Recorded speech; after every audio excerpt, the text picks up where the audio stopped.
नमस्कार माझ्या गोड ताईंनो, कशा आहात सगळ्या? खूप मनापासून स्वागत करते तुम्हा सगळ्यांचं पुन्हा एकदा आपल्या एका नवीन व्हिडिओमध्ये आणि स्टिचेस सरितावरती.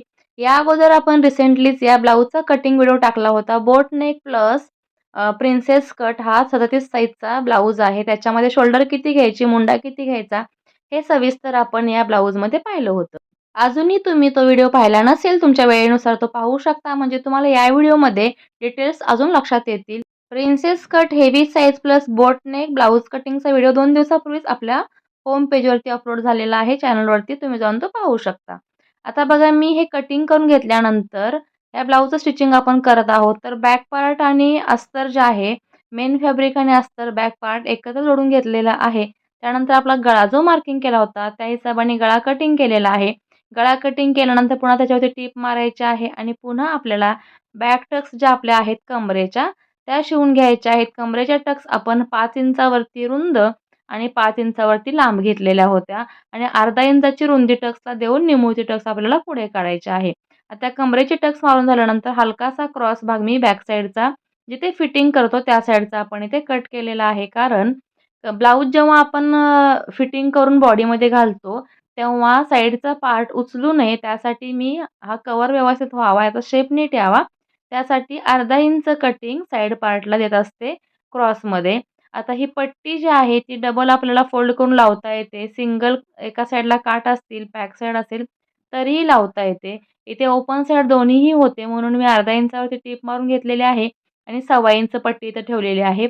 आपल्याला हे शिवून झाल्यानंतर पाऊण इंच ते 1 इंचच पट्टी कमरेची रुंद लागते. त्यासाठी मी ते डबल टिप मारून घेतीये. एक टिप मारल्यानंतर दाब टिप मारायची आहे. दाब टिप मारायच्या अगोदर जेव्हा पट्टी लावतोय, तेव्हा एक-एक चूनसुद्धा घातलेली आहे, ज्यामुळे तुमच्या ब्लाऊजची फिटिंग खूप सुंदर बसेल. तुम्ही जर ही गोष्ट करत नसाल, तर नक्की एखाद्या ब्लाऊजला अशी बारीक चून मारून पहा. टक्सच्या इथे फिटिंग आणि फिनिशिंगला खूप सुंदर गोष्ट होते ब्लाऊजसाठी.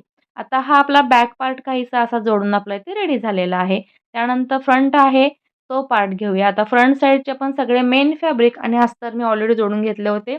कारण व्हिडिओ खूप मोठाही व्हायला नको आणि अस्तर जोडण्याची पद्धत किंवा अस्तर जोडताना काही गोष्टी लक्षात ठेवाव्या. हा व्हिडिओसुद्धा आपल्या चॅनलवरती अपलोड केलेला आहे. या अगोदरच रिसेंटली तुम्ही जर पाहिला नसाल तर पहा. कारण तुम्ही जर बिगिनर्स असाल किंवा बऱ्याच वेळेला घरगुती काम करणाऱ्या ताई आहेत, बऱ्याच मग वर्षापासून त्या काम का करेनात, पण त्यांना सही मेथड किंवा बरोबर गोष्टी माहीत नसल्यामुळे बऱ्याच वेळेला अस्तर जोडताना सुद्धा त्यांना झोळ येतो. त्या गोष्टींचा प्रॉब्लेम त्यांना होऊ नये किंवा त्यांना सोल्युशन मिळावं त्यासाठी आपल्या चॅनलवरती खूप सारे इन्फॉर्मेशनवाले इम्पॉर्टंट इन्फॉर्मेशनचे व्हिडिओ अपलोड केलेले आहेत. सो तुम्ही ते जाऊन तुमच्या वेळेनुसार पाहू शकता. आता इथे प्रिन्सेस कट माझा जोडून झालेला आहे एका साईडचा. ही सेंटरची टक्स आहे, ती पुन्हा मार्किंग करून घेते आणि ते शिवून घ्यायचे आहे. पाव इंचाची सेंटरची टक्स मारलेली आहे.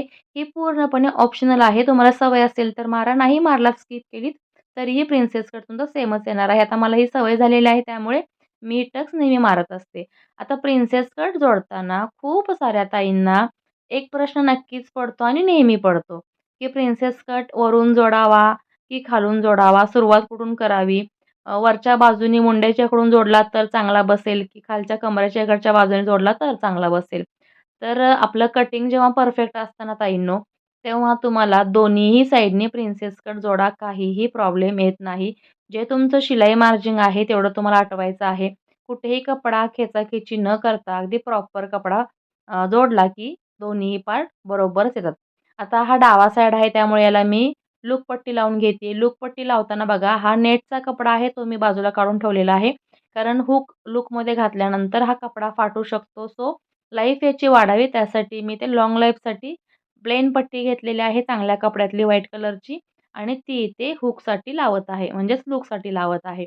याला या पद्धतीने पहिल्यांदा खालच्या बाजूने शिवून घेतलेलं आहे आणि पुन्हा वरच्या बाजूनी व्यवस्थित फोल्ड करून शिवून घ्यायचं आहे. प्रिन्सेस कट कटिंग तरी प्रत्येकाला जमतं व्हिडिओमध्ये पाहून, पण बऱ्याच वेळेला तेच कटिंग शिवताना प्रॉब्लेम येतात. सो त्या ताईंनी कमेंट मला केलेली आहे, की प्रिन्सेस कटचं कटिंग झाल्यानंतर प्रॉपर पद्धत काय आहे, प्रॉपर वे काय आहे शिवण्याचा ते दाखवा. त्यासाठी हा पूर्ण व्हिडिओ डिटेलमध्ये सांगितलेला आहे. स्किप न करता पाहिलात, की तुम्हाला सुद्धा या व्हिडिओतल्या बारीक-बारीक गोष्टी आहेत, काही टिप्स मी सांगत असते बऱ्याचदा, त्यासुद्धा तुमच्या लक्षात येतील आणि प्रत्येक ब्लाऊज, ड्रेस किंवा साडी जे काही शिवणाचं काम आहे, ते प्रत्येक गोष्ट शिवताना त्या गोष्टीची परफेक्ट माहिती असेल, त्याचं फिनिशिंग छान येण्यासाठी छोट्या-छोट्या टिप्स असतात त्यासुद्धा फॉलो करणं गरजेचं आहे. आता जोडल्यानंतर पहा तुम्हाला मी मोजून दाखवते. 20 इंचाची छाती आहे आणि 17 ते 18 इंच कंबर आहे. कारण आपल्याला मेजरमेंट जे आहे ते 37 इंच चेस्ट साइजचं आहे आणि हे 40 इंच झालेलं आहे. म्हणजे आपल्याला पुरेसं मार्जिन इथे आलेलं आहे प्रिन्सेस कट जोडल्यानंतर किंवा टक्सची रुंदीची मधला भाग कापल्यानंतर, प्रिन्सेस कटला पफ दिल्यानंतर मार्जिन राहत नाही. कमरेला फिटिंगच्या वेळेला अजिबात मार्जिन नसल्यामुळे फिटिंगला प्रॉब्लेम येतो. अशा बऱ्याच कमेंट्स ताई आपल्याला करत असतात. सो त्यांना येणारे प्रॉब्लेम्स जे आहेत ते तुमच्या मार्जिन कमी घेतल्यामुळे किंवा टक्सची रुंदी कमी काढल्यामुळे, जास्त काढल्यामुळे बऱ्याच गोष्टी असतात त्यामुळे तुम्हाला हा प्रॉब्लेम येऊ शकतो. तुम्ही आपल्या कटिंगप्रमाणे एकदा कटिंग करा आणि ब्लाऊजसुद्धा याप्रमाणे व्हिडिओ दाखवल्याप्रमाणे शिवून पहा. परफेक्ट येणारच आहे. तर इथे ब्लाऊजची शोल्डर जोडून झालेली आहे. शोल्डर जोडून झाल्यानंतर आपल्याला व्यवस्थित गळ्याची पट्टी अटॅच करायची आहे. त्यासाठी मी इथे नेटचाच कपडा घेतलेला आहे. जो कपडा मेन फॅब्रिक आहे त्याच फॅब्रिकची क्रॉसमध्ये पट्टी काढून 1 इंचाची पट्टी आपण इथे घ्यायची आहे. गळा जोडण्यासाठी हवा असेल तर तुम्ही याच कपड्याचं पायपिंगसुद्धा करू शकता. क्वाड पायपिंग करू शकता किंवा हेमिंगची पट्टी म्हणजेच हातशिलाईची पट्टी तुम्ही इथे करू शकता. आता पट्टी लावताना तुम्हाला जर अशी डबल पट्टी लावता येत नसेल तर एक साईडनं पुन्हा फोल्ड करून घ्यायची आहे अगोदर आणि नंतर ही पट्टी अटॅच करायची आहे इथे. आता इथे कट्स मारून घेते कारण बोट नेक आहे आणि जास्त कर्व नसल्यामुळे इथे आपल्याला व्यवस्थित यावं त्यासाठी कट्स मारते. या पद्धतीने तुम्ही इथे पायपिंग करू शकता दाखवल्याप्रमाणे. मी इथे पायपिंग न करता पट्टी देणार आहे. सो पट्टीसाठी मी आतलं सगळं मार्जिंग आहे ते या पट्टीच्या खाली घालून म्हणजे दाबच्या खाली घालून आपल्याला दाबटीप मारून घ्यायची आहे म्हणूनच त्याला दाबटीप म्हटलं जातं. आता दुसऱ्या साईडने आपल्याला पट्टी या पद्धतीने फोल्ड करून घ्यायची आहे. ही पहा या पद्धतीने. आता इथे तुम्हाला हातशिलाई करायची असेल हातशिलाई करू शकता. मी इथे मशीनची टीप मारून घेतलेली आहे मोठी. नंतर वाटलं तर याला आपण हातशिलाई करून घेऊ शकतो. सो इथे मी ही पट्टी तुम्हाला दाखवण्यासाठी या पद्धतीने पॅक केलेली आहे आणि गळ्याची पट्टी आपली काहीशी लावून तयार झालेली आहे. एकाच शेपमध्ये राउंडमध्ये आपल्याला हा गळा मिळालेला आहे. बोटनेक पहा. याचा अर्धा गळा केल्यानंतर तुम्हाला अर्धचंद्र दिसत असेल. म्हणजे आपला बोटनेक जो आहे तो अगदी परफेक्ट आलेला आहे. त्यानंतर आता आपल्याला ब्लाऊजचा बॅक पार्ट आणि फ्रंट पार्ट चेक करायचा आहे. फिटिंगला जेव्हा ब्लाऊज येतं बाही लावल्यानंतर त्यावेळेला हा पार्ट कमी जास्त असेल तरीसुद्धा तुम्हाला फिटिंगला दोन्हीही पदर कमी जास्त होऊ शकतात. सो या पद्धतीने तुम्हाला हे चेकिंग टाईम जे ब्लाऊजचं म्हणते त्यावेळेला चेक करायचं आहे. ब्लाऊजचं चेकिंग टाईम काय नेमकं कोणत्या-कोणत्या वेळेला ब्लाऊज चेक होतं शिवताना यावरती सुद्धा आपला व्हिडिओ आलेला आहे. तुम्ही जर पाहिला नसाल किंवा आपल्या चॅनलवरती नवीन असाल तर होम पेजला जाऊन तो व्हिडिओ नक्कीच सर्च करा आणि पहा. ज्यामधून तुम्हाला सुद्धा बऱ्याच गोष्टी शिकण्यासारख्या आहेत आणि खूप साऱ्या छोट्या-छोट्या गोष्टींमधून आपल्याला ब्लाऊजचं किंवा ड्रेसचं फिनिशिंग खूप सुंदर मिळतं आणि क्लायंटसुद्धा खूप आपलं सॅटिस्फाईड होतं. त्यानंतर आता इथे ही 3/4 स्लीव्हज आहे. नेटचाच कपडा आहे आणि विदाऊट अस्तर स्लीव्हज आपल्याला करायचे आहे. स्लीव्हजला जोड आले होते ते मी ते जॉइंट देऊन घेतलेले आहेत. त्यानंतर एकावरती एक उलटी बाजू ठेवून आपल्याला याचं परफेक्ट कटिंग करायचं आहे. लांबी, रुंदी आणि याचा मुंडा घेर आहे, पुढचा खोल घ्यायचा आहे. तो इथे आपल्याला कट्स करायचे आहेत. त्या अगोदर प्रॉपर बाही दोन्हीही पल्ले एकत्र करून किंवा दोन्हीही बाही एकत्र करून आपल्याला शेप द्यायचा आहे. आणि हे शेप दिल्यानंतर सेंटरचा कट्स मारून घ्यायचा आहे. त्यानंतर वरचे 2 जे पदर आहेत बाहीचे 4 पदरांपैकी त्यातले 2 पदर या पद्धतीने अर्धा इंच कट करून घ्यायचे आहेत. तुम्हाला जर हे अंदाज येत नसेल किंवा हात तुमचा बसला नसेल याच्यावरती अर्धा इंचाचं मार्किंग करायचं आहे आणि मग त्याच्यावरून तुम्हाला कट करून घ्यायचे आहेत. पुढचे 2 आर्महोलचे घेर आहेत ते. आता आपल्याला बाही लावताना काय करायचं आहे, सुरुवात आपल्याला पुढच्या बाजूने करायची आहे बाही लावण्याची. त्यासाठी पुढचा भाग आहे तो आपल्याला या पद्धतीने मशीनवर ठेवायचा आहे. बाहीचा सेंटर आणि शोल्डरचा सेंटर मॅच करून पाहायचा आहे आपल्याला. तुम्हाला जर ही गोष्ट डायरेक्ट बाही लावून पुढच्या भागापासून जमत नसेल, तर तुम्ही इथे एक आयडिया करू शकता. सेंटरला पिन लावायचे आहे. सेंटरपासून बॅक साईडला आपण टिप मारून घ्यायची आहे पिन लावल्यानंतर आणि पुन्हा सेंटरपासून फ्रंट साईडला आपल्याला टिप मारून घेऊ शकता. जेव्हा तुम्ही अशा ब्लाउजांना शिवताना घाबरता, कॉन्फिडन्स लेव्हल तुमची जेव्हा लो असते, त्यावेळेला तुम्हाला जर वाटलं की सेंटर मॅच होणार नाही, त्यावेळेला तुम्ही ही ट्रिक वापरू शकता. आता बघा इथे बाही मी पूर्ण लावलेली आहे. बाही लावल्यानंतर आपल्याला हा जो एक्स्ट्राचा भाग आहे, तो कापायचा आहे. पण त्या अगोदर चेक करायचं आहे की दोन्हीही पाठीमागचा भाग आणि पुढचा भाग याचे जे पल्ले आहेत किंवा पदर आहेत, ते व्यवस्थित येत आहेत का? कमी जास्त असेल तर तिथे ॲडजस्ट करायचं आहे. पाव एखादी टीप, त्यानंतर डबल टिप मारून घेतलेली आहे. डबल टिप मारताना लागलेच मी इथे प्रेस बटनचे जे पट्टे असतात ते लावून घेते आता इथे ना मोठे-मोठे सिल्व्हर कलरचे स्टोन होते, जे की काढल्याशिवाय मी शिवूच शकत नव्हते. कारण हा एखादा स्टोन जरी मशीनमध्ये आला, तरी मशीनचं पूर्ण सेटिंग बिघडणार होतं. सुई तरी तुटणारच होती, शिवाय सेटिंगला सुद्धा प्रॉब्लेम होऊ शकतो. सो तुम्ही जर अशा गोष्टी, असे कपडे किंवा असे फॅब्रिक शिवत असाल, तर जे काही शिलाईमध्ये येणारं आपल्याला स्टोन आहे, टिकल्या आहे, मणी आहेत, ज्या काही गोष्टी असतील डिझाईनच्या, त्या आपल्याला अगोदरच काढून घ्यायच्या आहेत. कारण गडबडीमध्ये लक्षात राहत नाही, एखादा स्टोन, एखादा मणी किंवा एखादा कुंदन जर मशीनखाली गेला, तर सुई तुटते. शिवाय शटल आपलं आहे मशीनचं ते सुद्धा खराब होऊ शकतं आणि आपल्याला रिपेअरिंग त्वरित मिळालं नाही, तर आपलं पुढचं काम खोळंबून राहू शकतं. सो स्टिचिंग करताना या गोष्टींकडे दुर्लक्ष करून आपल्याला अजिबात चालणार नाही. व्यवस्थित मशीन आपल्याला मॅनेज करायची असेल, हाताळायची असेल, तर या गोष्टी बारीक-सारीक आहे त्यांना लक्षात ठेवणं आणि लक्षपूर्वक त्या गोष्टी फॉलो करणं सुद्धा गरजेचं आहे. आता बाही लावून झाल्यानंतर इथे साईड टीप आहे, पाठीमागचा आणि पुढचा भाग जोडण्यासाठी.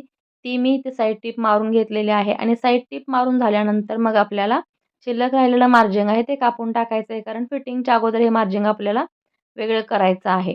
त्यानंतर आपल्याला जी बाहीरुंदी आहे म्हणजे दंडरुंदी आहे, ती आपल्याला इथे घ्यायची आहे. इथे सुद्धा बघा मोठे-मोठे जाड स्टोन आहेत. तुम्हाला दिसत असेल तर सिल्व्हर कलरच्या टिकली टाइप पण मोठे आहेत जाड.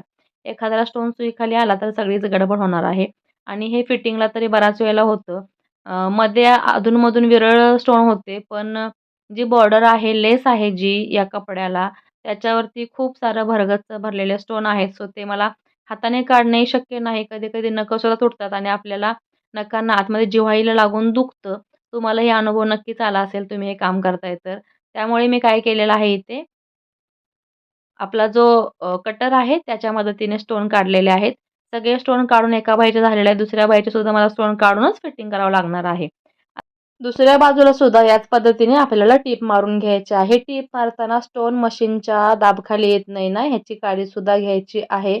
आणि दोन्हीही बाजूंचे मेन पदर आहेत ते आपल्याला एकत्र करून एकावरती एक ठेवून टीप मारायची आहे. मार्जिंग आहे ते कटिंग करून टाकायचं आहे. आपला दंडगेर जो आहे तो मार्किंग केलेला आहे. इथे 5.5 इंच दंडगेर किंवा 6 इंच दंडगेर असू शकतो. कारण 3/4 फ्यूज आहे प्लस नेट आहे. त्यामुळे जास्त घट्ट केला तर काढ-घाल करताना थोडासा ते उसवू शकतं किंवा कपडा फाटू शकतो. नाजूक कपडा आहे त्यासाठी. तर इथे बघा आता फिटिंग टाकून घेतीये. 37 इंच आपलं फिटिंग आहे. तर 18.5 इंचावरती मार्किंग येणार आहे. 1.5 इंच आपल्याला साईडला मार्जिन राहते, की जेवढंच आपल्याला हवं असतं. 2 इंचाचं मी मार्जिन कट करत असते. पण शिवल्यानंतर काटछाट करून, लेवल करून आपल्याला प्रॉपर 1.5 इंच ते 1.25 इंच मार्जिन जरी भेटलं तरी खूप झालं.